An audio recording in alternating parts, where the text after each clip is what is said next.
The Neshoba County Fair is in its 5th day, and WJTV 12's Melanie Christopher and Gerald Harris are out at the fair with more on the festivities. Good afternoon, everyone.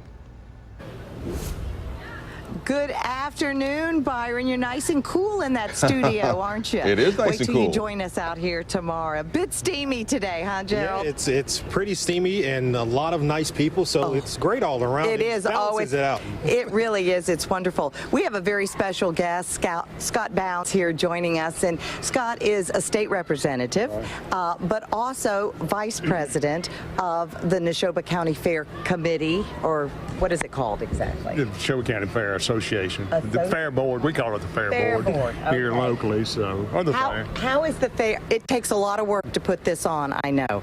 How is it going thus far? Okay, Melanie, Jared, we're 4 days into an 8-day run, so we're at the halfway point, and we'll start hard and heavy tomorrow with 2 solid full days, Wednesday and Thursday, of political speaking, statewide political speaking.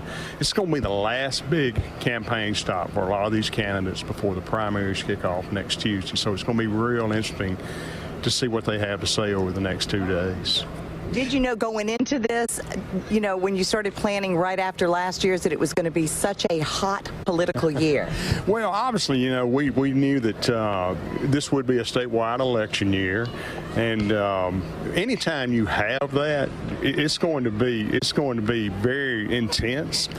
But this is the premier political stump in Mississippi. It's a Mississippi, you know, Neshoba County Fair, and candidates, so many people want to speak here. They want to speak on this historic pavilion stage behind us, and we'd love to accommodate them all, but we just don't have the time to do. We got other things going on, like the horse races.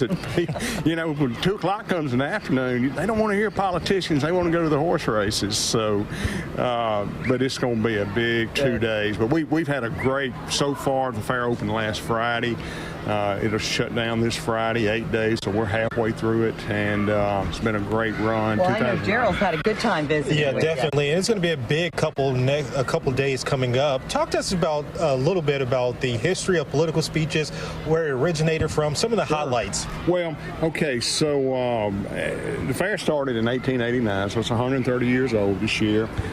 Governor John McLaurin was the first sitting official to come to the fair and speak, and I don't really know what year that was, but he was the first sitting official to come, and apparently from what we know, everything, it was a big deal for the governor to come at that time. I'm sure they come by wagon or train or something, you know, and but it has grown and evolved from there. The political speaking is, and especially again in statewide election years, it's just a very big element of the fair, and it's always has been. Oh, I know it has. It always has been. Right. Over 100 years of political speeches. I would say well over 100 years of political speech, and it's just, as I mentioned, it's just sort of evolved into what it is as far as being the mecca of political speaking and political stumping here in Mississippi. So. All right, Scott, thank you so much for being with us.